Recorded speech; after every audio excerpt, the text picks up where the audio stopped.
This happened in fall. I was working for my uncle that year. I hadn't gone to college, but I hadn't really gone to work either. All I was doing was picking up hours cleaning offices, even though I wasn't that great at cleaning offices. In my defense, Uncle Greg was pretty terrible at it as well. He went bankrupt a couple of years after this story, and, last I heard, has never really done anything since. My mom said she wasn't surprised. Even when he was a kid, she said, his lemonade stand used to somehow always finish in the red. On days I worked, he would pick me up at my house, usually after lunch. Then he would drive me to a building, typically an office, but sometimes a private residence. I can still smell the inside of his car, old cigarettes and styrofoam convenience store coffee cups. He always cursed when he drove. A quiet but never-ending string of deeply graphic suspicions regarding the lineage and intellectual capacities of other drivers. I remember whole rides going by without speaking, listening instead to his cursing like it was some obscene radio. After we got to the location, I would grab the cleaning products from the trunk while he spoke to the person in charge. He would tell me where to go and what they needed, and then he was off, ostensibly to the next location. But based on his demeanor when he returned, I suspected in actuality he spent most of his afternoon in bars while I mopped dirty office floors and cleaned bathroom windows with his generic Windex. The day it happened, he drove into a rich part of the city and pulled up outside a private residence, which caused me to groan. "What's the matter?" Uncle Greg shot me a look. "You don't like making money?" "I don't like cleaning houses. I already told you. The owners are so weird about me being there, like I'm gonna rob the place." "Are ya?" "Maybe," I said, and Greg let out a half-laugh, half-cough.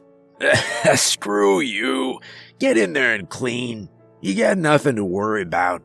And I might be a little late picking you up. I got a job across town."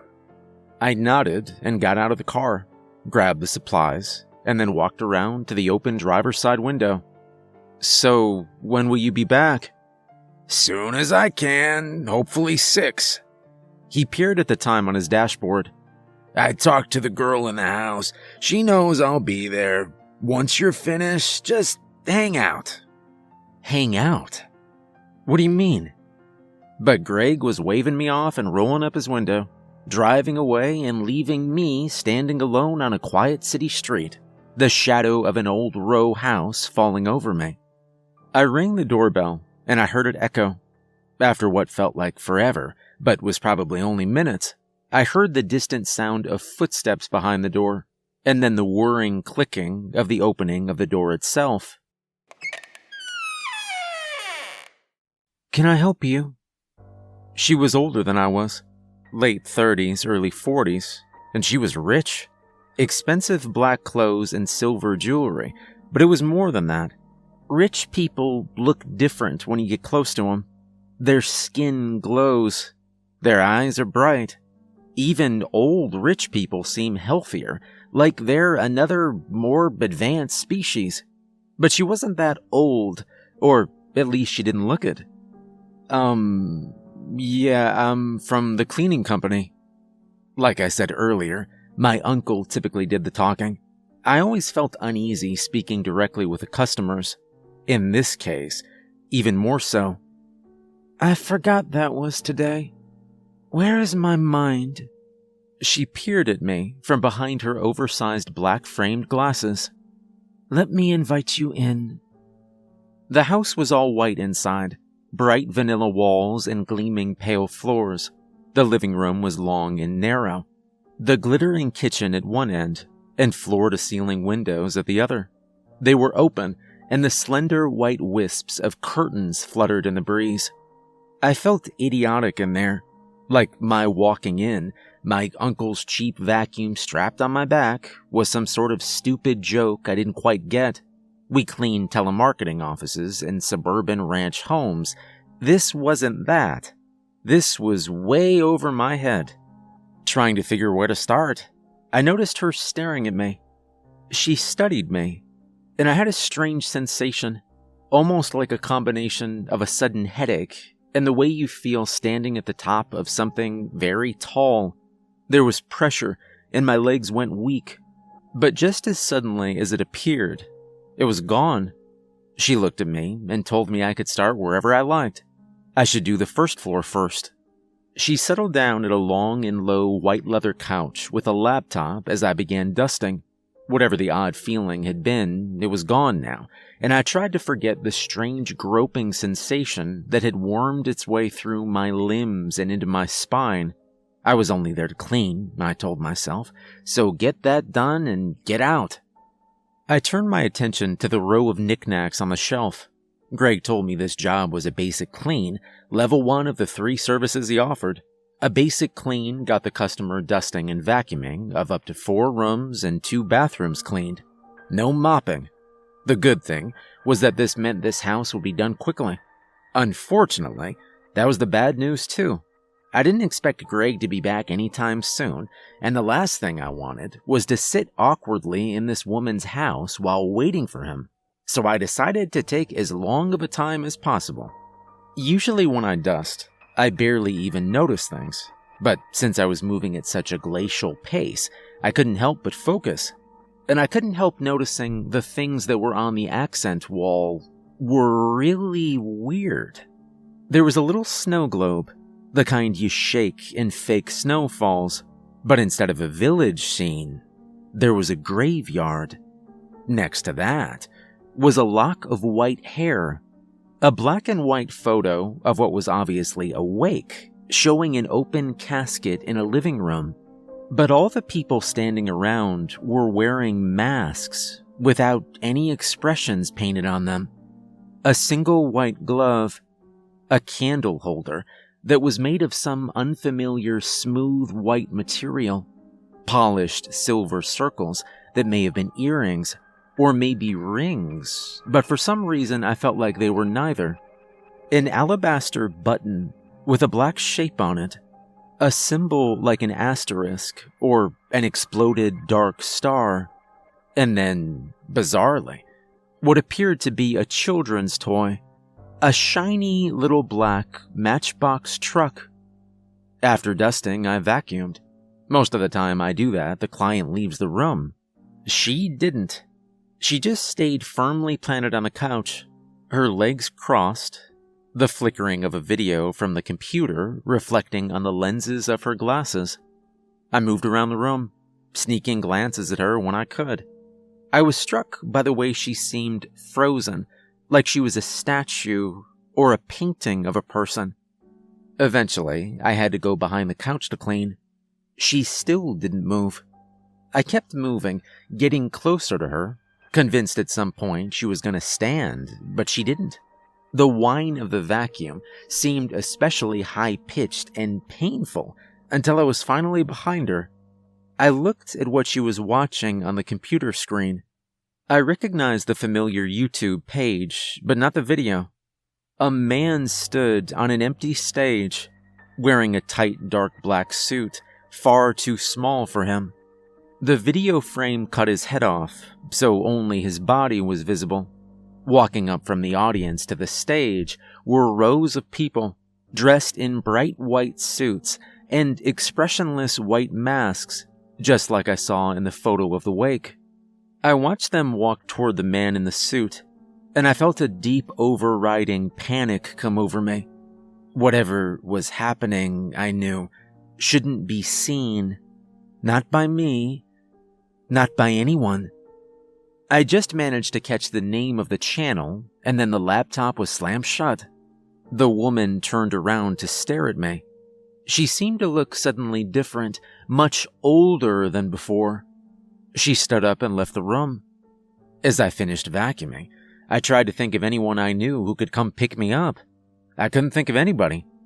I tried to tell myself everything was fine, that my uncle would be there soon, that nothing that strange had happened yet. And that's the last thing I remembered. When I opened my eyes again, I was sitting on the couch. The light in the room was different. My face felt wet, and when I touched it, my fingers came away sticky and red. I stood up. I wasn't wearing my vacuum, and I felt dizzy. I looked at the ivory room all around me, disoriented by the sensation of awakening in an unfamiliar place, for a second not recognizing it. Then the woman from before walked past me. Had she been behind me? She looked the same as when I first saw her, but somehow much younger.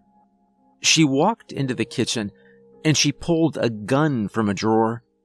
I stood for a moment, unsure as to what had happened, what was happening, and what I should do. And then she lifted the gun, put it against her temple, and pulled the trigger. The noise echoed, and the white room turned bright red. I felt vomit rise in my throat, but I managed to choke it down. I stepped toward her body. I saw her legs spasm. I didn't know what to do. I was alone in a stranger's home, and something very horrible had happened. I knew I shouldn't be in there, that I had to get out, and I would.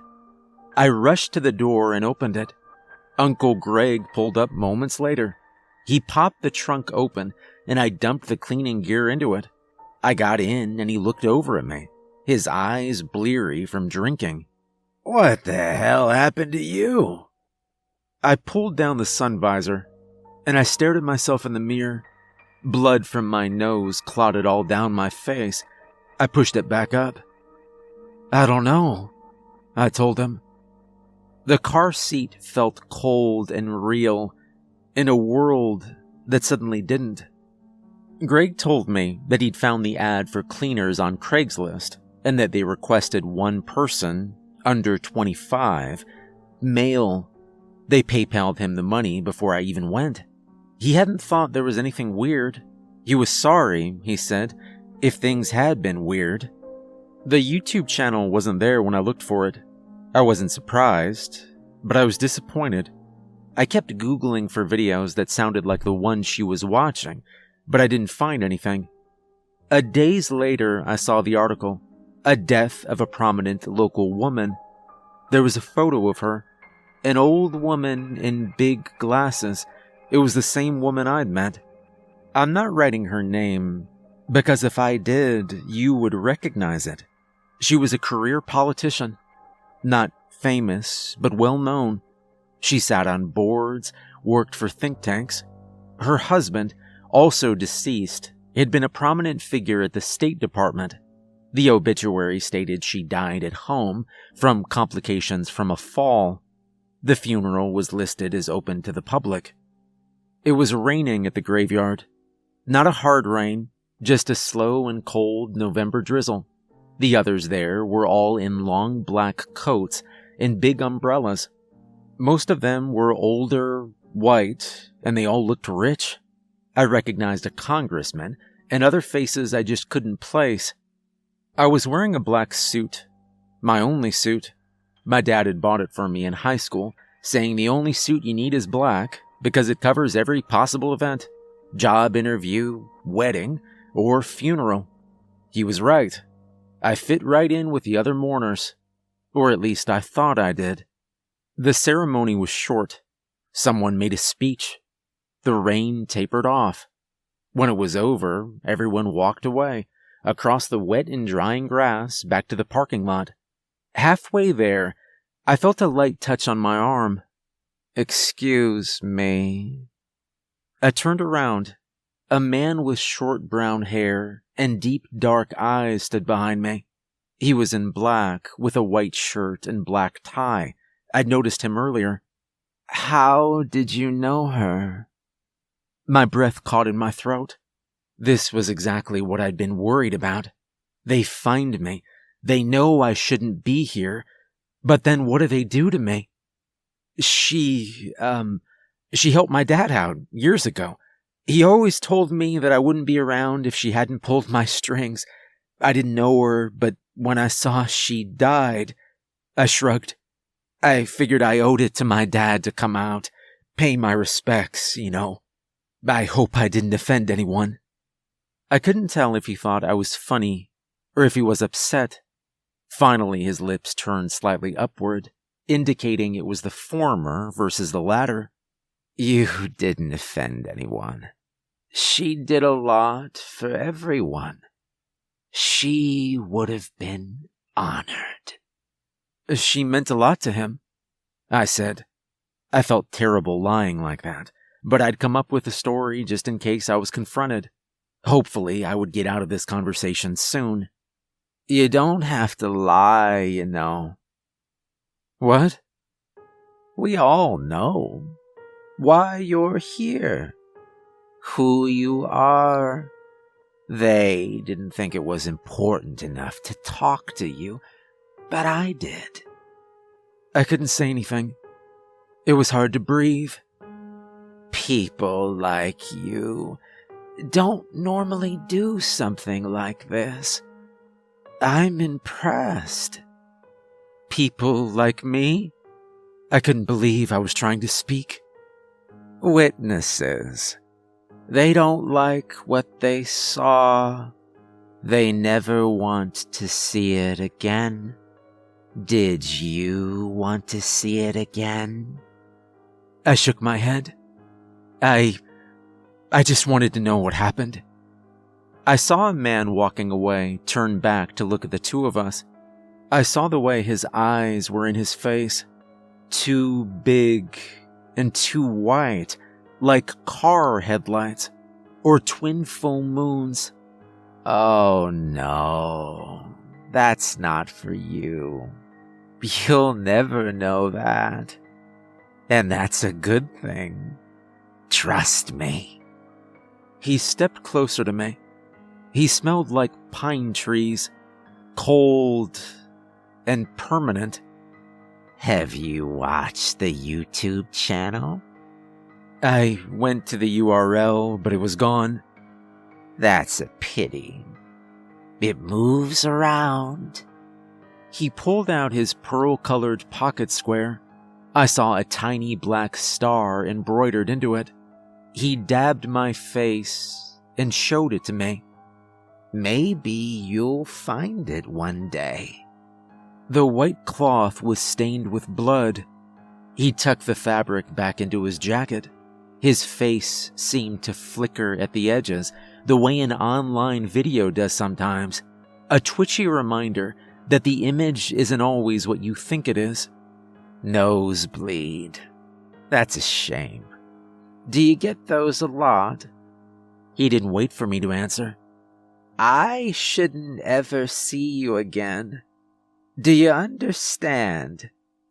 This was interesting, but a second time wouldn't be. Have a good life, Simon. I hope this is the last time we meet. I hadn't told him my name.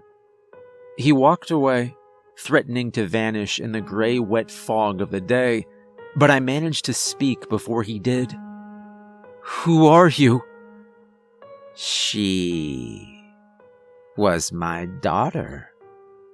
He turned, and where his face should have been, there was nothing, only an awful, flickering darkness.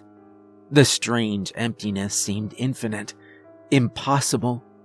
I saw stars, black stars flaring cold and eternal. My legs went weak, and I heard his voice, but it was in my head. Thank you for being her witness. He turned away again and walked back to the parking lot, where the empty black cars awaited the mourners, leaving their dead behind.